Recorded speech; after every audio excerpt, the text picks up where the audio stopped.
Hi guys, welcome to ELI, the place where you get your daily dose of inspiration for entrepreneurship. And today we have with us Mr. Raja Kumaran R, who is the founder of Schoolay.com, India's first kidswear mono brand. Raja has attended Anna University for bachelor's in engineering, and now he is also a student of IIM Kozhikode. Raja had worked for 2 years at Wunik before starting his own venture called Schoolay. So, hi Raja, welcome to Entrepreneur Lounge of India. Hey, hi. Thanks for having me here. Raja, would you mind introducing yourself to our audience, please? Okay, so I'm a startup growth guy Mm, who finds happiness in talking, thinking, and executing ideas that can potentially create value mm, and can be scaled exponentially. Right now, I'm committed to building my startup Schoolay.com um, as a brand that will be loved by kids and will be appreciated by parents and to be the biggest. That's what I'm doing right now.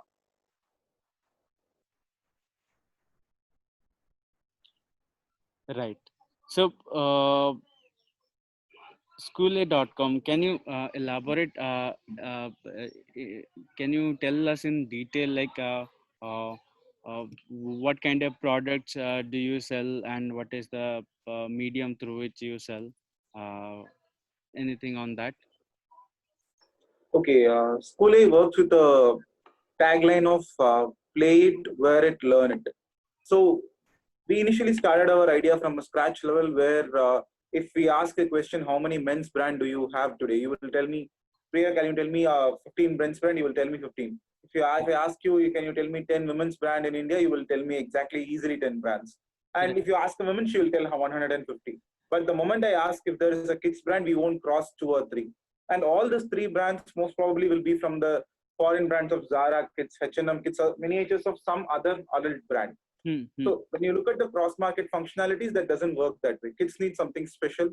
Their requirements are very special. They are not just the miniatures, but they have some special requirements need to be addressed in a way how kids look at those brands.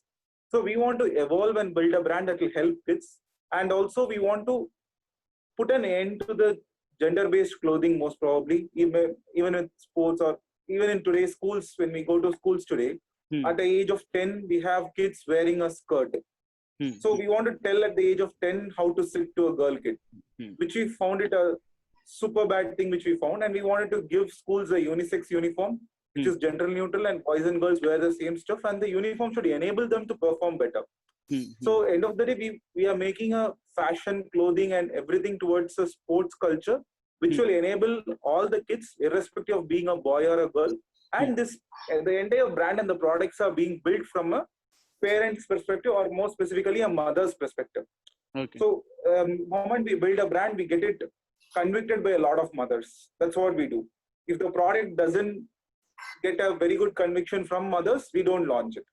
Hmm, The idea level, the product level, we get in conviction from mothers. So if the mother loves the product to be the kids product and she likes the price point at which it is being operated, we hmm, do that. And currently with Schoolay, yeah, the need of the heart kids essentials are the ones which is trending, and that's what we are doing currently.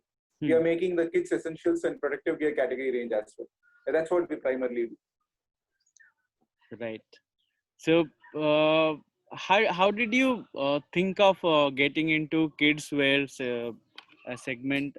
Also, can you tell us when did you think about becoming an entrepreneur, and how did this particular idea hit your brain? Can you tell us a bit on that? Okay. So we were working, so me and my co-founder were working with Wunik initially. And Wunik was initially a women's wear brand, women's wear e-commerce platform. And then we also started a menswear platform, which is Mr. Wunik. And then we wanted to start kids as well. The moment when we entered into kids, the major problem was finding the right supply for kids, Hmm, hmm, which was super easy with respect to women and men. hmm, hmm, So when we went ahead to search for a supply of kits, the market is mostly unorganized. hmm, And the moment when we want to get a very good supply, the supply is exponentially costly.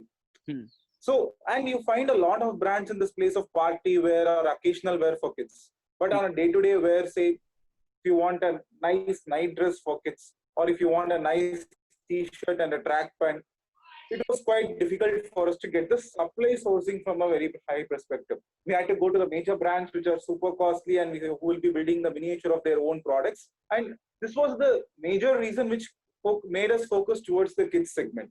And then it was into the, okay, why do the kids brands are lacking behind, and we gave a thought to it. Uniforms are one of those big reasons which we found. So we found, okay, kids are like spending their 70% of the time in a day in their uniform.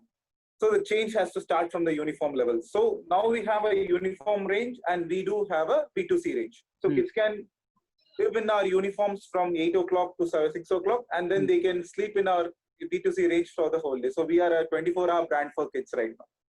Right. That's how we started and that's how we are evolving. Excellent. So now that you have told us how you started, so I now go deeper into the initial days. Can you tell us what was the first thing you did when you thought of building this venture? How did you scout your co-founders? How did you tell your family? How were the initial days? Okay, so my co-founder was Mr. Kiran Hiriyanna, who was my teammate in Woonik. Actually, he was my team leader for last 6 months of my Woonik journey. So we both were in the same team, and the idea was started by us. We proposed it in Woonik as well, and we wanted to start it ourselves. And that's how I found my co-founder. He was my teammate from Woonik. And then we have another co-founder, Hari, who was so he was from talent acquisition part, because the moment we decided we had to go about with schools and how we want to work with a lot of people who maintain a high level relationship, we wanted somebody from that expertise who can maintain relationships for us. So my another co-founder is Hari, and that's how and Hari was a friend of ours. So Kiran and Hari did their primary school education together. So that's how we knew co-founders each other. And the initial days were like this. We started speaking to a lot of people. We started speaking to schools. Why do you stick to the same old uniforms? Is there a reason? So is there a real reason of comfort for the kids in that? And we started validating our ideas to, are we really making sense? Yeah, I feel so, but am I making real sense? That's what we did in our initial days of startup. Then we made a conviction. We did some 2-3 small orders. I understood, is it really helping kids and is it really enabling kids? The moment we got conviction, we started went in full force, and we made it e-commerce possible in school arena. So we basically e-commerce, we were basically e-commerce guys. We went and told schools, you can buy a uniform anytime, anywhere from online, and your uniform will get delivered home. So this was an additional add-on, and schools started liking us. So from a small school, so initially we started with preschools and then moved to the K-12 school segment. Yes. And now we are into the B2C full-fledged. Okay, interesting. So how did you arrange the funds to pursue this venture? Also, how did you, when you start something there, you have to have some funds in hand, both in terms of funding your operations, also funding for survival of yourself. So how did you arrange the initial funding? So initial days, we chose to operate super lean. That was our major agenda. We operated very lean. So we didn't make any stocks and keep the stock up. We made samples, and we made our prototype of all our products. We presented our products. We took an order. We executed. We operated very lean. And for the initial corpus fund, we did it from the savings of the co-founders. And going ahead, we took some loans from friends and family. So those were the initial days. And families and friends were supportive. They believed in the vision, what we are trying to achieve. They saw the initial conviction in place. So the moment in conviction, we got some help from known people, family and friends, and our initial savings. And then angel investors started pitching. Okay. So right now, is it a funded, bootstrapped venture, or is it a funded venture? It is a funded venture. Right. So here comes my next question around funding. I wouldn't ask anything about your company here. So in general, you can tell us how let's say somebody is starting his own venture, then how he should pitch to an investor for funding his operations, his or her operations. That is number one. And when you pitch for investment, angel invest, especially the angel investors, they ask for stakes in your company. How much stakes should you give? Any thing on that? Can you shed some light on what should be the ideal model and what are the Okay. things? Okay. So based on my understanding and knowledge extent, I'll give you an answer to this. So Hmm. first of all, when you start a business, and the business should not be started with an intention of raising investment. And it should be very clear as to, is your business a VC funded business, or is it a business that is going to grow stably and you can have it funded by banks or anything? So a Hmm. business that is going to grow in a stable way and does not have an exponential coefficient to it, it is not a VC funded model. It's first of all to identify whether your business is going to be a VC funded model or a PE funded model or in bank loan model. You need to identify that first. So we have always seen traditional businesses out there. People have built it from scratch. We will build level by level by level. So Hmm. those businesses does not actually need a VC funding. Okay. But then when you have a business in your hand that has that can be grown exponentially in a very short time, Hmm. provided the fund is available, that's when investment comes into picture. Hmm. So if you identify your business as a VC fundable business where your product building needs a higher requirement and you know the MVP has succeeded, Hmm. or else when you know your products can grow and scale in a very exponential way, and you can capture the market share, you go to a VC. Okay. And initially start with some angel investors who will be giving you a right ideologies as to how do you start. Hmm. Hmm. When you go to a VC or when you go to anybody, and all, never take investment from people who does not understand your company. Hmm. Find people who understand your company and who can connect you to the next level of people.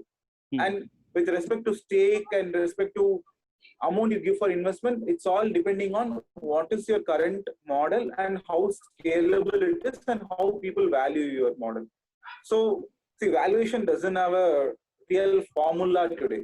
It's Hmm. totally a comparative stuff and it just come from an understanding of market from different perspectives. So it totally depends on that. Who you choose your right investor, and that is who will take you to the next investor, next potential investor. And first of all, understanding if your company needs funding is the true essence in a lot of places, because a lot of times we go wrong for a normal business kind of a business and we try to raise investment. That's where problem comes. And without conviction, never try to raise investment. Hmm. Hmm. Right. But all this is very easier to when it is said. But the thing is, when you are a entrepreneur and you of course need fund for scaling up your operations, so you are in desperate need of funds.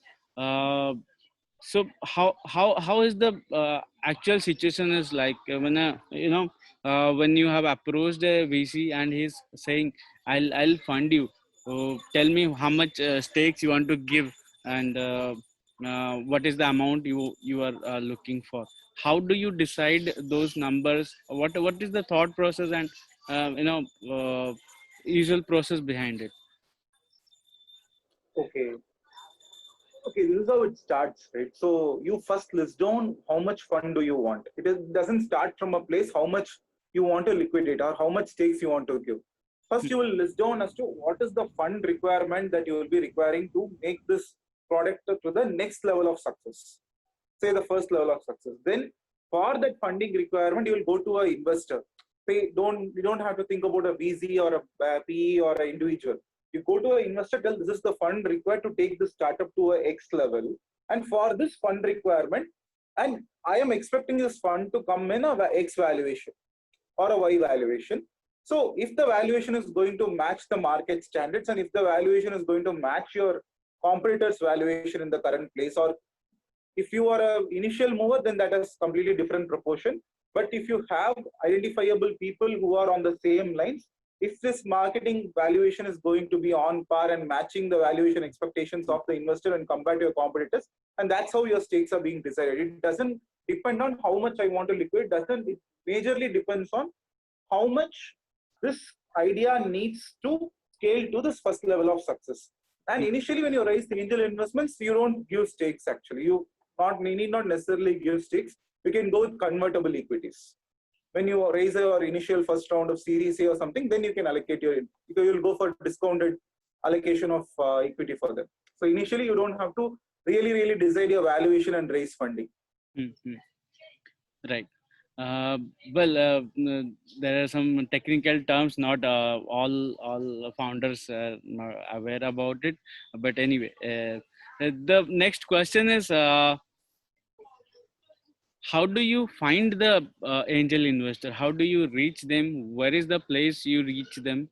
How do you know if a particular person is a angel investor? So in our case, we started with the angel investment communities that is available out there. Be it, there are a lot of angel investment communities. There are Chennai Angels, Mumbai Angels. You will have like multiple angel communities. That's where we went to, and we started pitching. And one good thing about all these communities is either they fund you or not. They are very good enough to give you the right review and right input and tell you, okay, this is what we find you as a problem, and this is what we find potential in your idea. This is your best thing that we find attractive, and this is the thing that we don't find attractive, and this will put you down. There are they really give you right inputs actually. And one more thing is network really matters. As you get into a startup and you go into meeting a lot of people day by day. So in our case, Kiran goes out, meets a lot of people, he builds network. When we both, me and Kiran will serve, me and Hari will do the operations and do the business building, do the marketing activities. Kiran goes out, do the networking. So initial days, yeah, one of the co-founder will have to take that responsibility, build this network, and this network will kind of give you the leverage. And when you meet your fellow co-founders who have raised funds in the recent past, they will also give you give you an introduction as to this is my angel investor. You can go pitch in. He's an interesting guy. That's how it happened for us. Right. So building network is the key. That is what I am concluding. Is the key. Yes. Right. So now coming back to our usual set of questions, would like to know, when you started out, you must have had some vision in mind. So what is that vision? I would like to know. That is part one. Then I would also like to know, how far have you reached in terms of milestones based on what you envisioned initially? Okay. So the vision is like very simple. So we wanted to build a brand that is going to be the most loved brand by kids and provides every kid an equal opportunity at the right value. So we don't want kids to go for finding a good sports T-shirt. We don't want them to go to bigger brands like Adidas, Nike today and spend like 1,400, 1,200 on a simple T-shirt. We want to give them at the right pricing from an Indian mindset level and want to make it available for everybody. So that's what our initial vision, and we are moving towards it. Yes, now the idea has got a lot of conviction. There are around 40 to 50 schools using our products as their everyday uniform today. And that gives a lot of conviction in case of idea level. And now we have started B2C and we are growing constantly. If you ask me what is the percentage, I really don't know. It is like a long time thinking, and it's going to take a very long time. But then, yeah, we are into the conviction level of business. Now we are into the scaling phase. Now we have got the conviction, we have got our products and understanding of the market. Now we are going to scale it to a different exponential level. That's what we are at. Right, understood. So you have already achieved the product market fit. Now it is all about the scalability. Exactly. Right. So what are the challenges you faced along the way while building this venture, and which of those challenges you did not see, you did not foresee? Okay, so this happens, right? So the initial challenge from a personal front is, first of all, you think, okay, this is I'm going to create some stable runway for myself before I before I do my startup. So we did the same thing. We kind of thought, okay, we are going to have a runway of 1 year for ourselves using our savings we are keeping aside. But none of those calculations work. The startup wants you to invest more and you have to go do multiple things that you don't expect. So that's where a lot of expectations kind of was completely different from what we think from a paper perspective to an execution level. None of our max that we do before from a personal front doesn't work there. So the initial times, getting the conviction level idea and going to a particular scale was the toughest phase, which I feel, because we won't have our enough resources and enough conviction into the market, and we have to get over with our own self-doubt at that point in time. Okay, are we going to make this?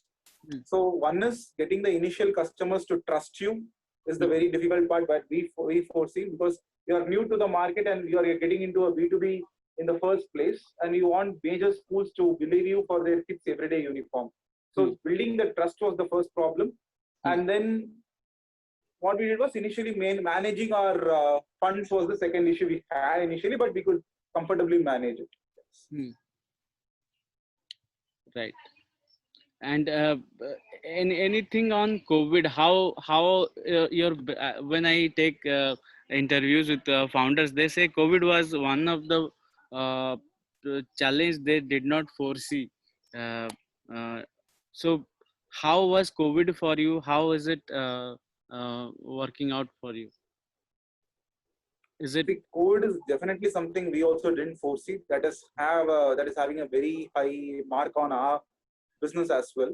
So it's very simple. Schools have not started, and our B2B business is in a pause. Of course, we have taken commitments and commitments and POs from schools, but then we haven't been able. Schools have not started, so that has an impact on our business. But B2C is growing, and we have made. So we also find this. So a lot of times, adult products are launched very soon, but not kids. So during COVID, we launched a kids mask, we launched kids cap sheet, we launched an entire range of kids defenders. So that is doing really well for us in the B2C forum. So whereas B2B has really taken a hit. Right. But we are able to manage with the growth of the B2C side. Right. Now my questions would move away from the business side of things. Now I'll get into the personal side. Would like to know who is your role model when it comes to entrepreneurship. Who inspires you, except Elon Musk? Okay, so we actually get fascinated about a lot of big founders, but I see my role model as Sujayat Ali, who was our CEO in Munich. Okay. So I've seen this person from a personal level. So I have admired him, and I have been very very astonished, and I have been very enthusiastic seeing him very closely, how he understands ideas, how he evaluates an idea, and how he thinks scalability, and how he teaches through scalability. So I keep him as my major taboo figure that you call. Yeah, Sujay is something which is one of them. And next, my initial team leader, Rameshwar Mishra. And these two people kind of have a very high impact on me, like how I am thinking today, how I am pursuing things today. Because these two people are very highly growth mindset people who I have worked with very closely. Those two are the ones which I am seeing personally to look up to because currently. Anyone who is outside your personal network? So this is the Flipkart founder, Sachin Bansal Banivansal. Okay. Now, would like to know what is your perspective on a 9-to-5 job versus entrepreneurship. How do you compare both of them? I think you have been to both sides of the story. See, from a 9-to-5 job to entrepreneurship, I think there is no big relation between both. Here, your risk level is bigger and your commitment levels has to be extremely bigger. So it's going to take a hit on your personal life. Definitely, it's going to ask you for a trade-off. And before you get into the startup wheel, and you understand that you are also responsible for your team members' life as well. So you have a team today, you have a 20-member team today that is also through you. So you are in a very high responsible position for you to frame any time frame. So it is like any time, any minute of any day is the time, and if your company wants the time, you have to give that time. That's how it is. So you can't take there is no such thing called a leave kind of a thing or a holiday kind of a thing. You are middle of a holiday and your company wants your time at that point in time, you are supposed to give it. Right. But again, we are human beings at the end of the day. Don't you think this is just too much for, or maybe overwhelming for the common man? So, at least I don't think so. because when you have a strong vision that you're following, say, for example, you'll have people telling, okay, I practiced for a dance competition in school for all night. Hmm. I practiced for a competition for 24 days or 12 days in a continuous stretch because your vision and your love towards the project is way too high. We Hmm. have seen cricketers how they pursue a single thing, which in a high competition area for years together they try to get the success through. So Right. perseverance makes it all different from you to a different founder. And when it comes to startup, it's the same. You Hmm. have to perceive through it, you have to go through it so that you make a successful company and get conviction for yourself. Because the moment you have started something, you have to prove yourself. To Right. prove yourself, you have to put this, and this is the trade-off. Hmm. Hmm. Hmm. Right. Uh, I think very nicely answered all the questions. We are almost up with time and only 2 questions left. How would you suggest our audience to start their entrepreneurial journey? Okay, so first, when you get an idea, Hmm. write it out in a paper or type it down in your screens, and make sure you write it fully and read it again and again, Hmm. Hmm. and tell what is the business model I have, what is that I'm going to achieve, what is my ideal scenario, what is my different levels of success. Then find people who respect you in the first place for what you know and what you have done, and discuss your idea, contemplate on it, ask the questions from other side of the table, why my idea should not work. And as you keep validating with people, and when as you start contemplating with people, in the journey of contemplating, you most probably will find your co-founders who are in love with your idea. So that's how you started. You write down, you validate your idea first, and try to build a MVP, minimum viable product. So even if it is a t-shirt, you make a t-shirt at Hmm. a very small scale, make 15 pieces, try and put it on the road, try Hmm. to sell it to 10 people. Or if you are building a product, make a very small version or a single module of that product, which you think is the very basic, and try to give it to somebody and ask if it is actually helping them and find if they're using it. Hmm. Hmm. Take some minimum conviction that you need to pursue this dream and vision, so Hmm. that, and now try to keep it very lean in the initial days until you know it's a convicted product. Because until you may have conviction, don't go full force, don't take all the money, put into a single way of doing it. They don't take a big office on day one, don't hire people on the day one. So go step by step. Right. You mentioned sharing your idea plays a big part. But uh, when I meet some entrepreneurial mindsets who are planning to start something, and maybe they have some idea. The question they ask me is, how do I share my idea to public? Because my idea can be stolen by someone else. Uh, they're very skeptical about sharing the idea. What do you think about that? Hey, I don't think so, because you go to people, you contemplate about your idea, you get the right path through it. Even if your ideas are going to be copied or anything, you don't have to worry about it, because end of the day, you have the vision into it too. Hmm. Because never an idea is a final solution. Ideas are always an evolving things.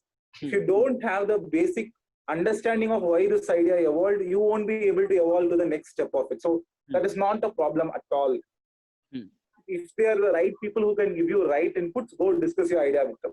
Don't be skeptical, Hmm. Right. because you don't have the framework of thinking through it. Then you won't be going to evolve to the next step of it. Hmm. Right. One last question. What would be your final message to potential entrepreneurs of this country? And also, you may add into that any other things you wanted to share, but you couldn't due to my questions. You can share now.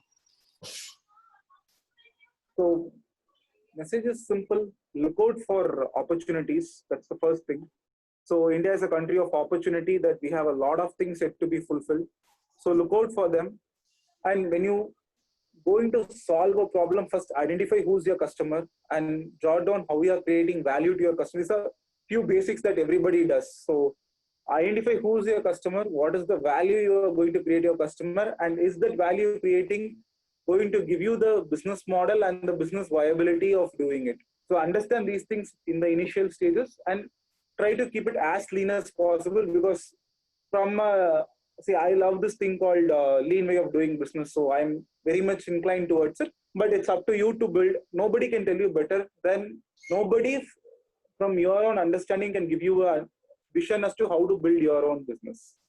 You are the best judge, and you can only think through it because you have put more time, more effort than anybody else. So don't go by the saying of markets or taboo words of the market. Hey, now market is great. It is trending for online schooling. Just don't go by that. If your understanding and if your idea is so great and if your idea is so much conviction you have in your idea, then you are the best judge. But make sure you talk to the right people and keep talking to the right people and talk to your customers more than anybody. Mm-hmm. So that's where you will kind of start. And any founder should sell his product first. If you can't sell your product, no sales genius or a marketing genius will sell your product. So that's the thing I want to tell to the potential entrepreneurs. And all the best. That is a very interesting statement.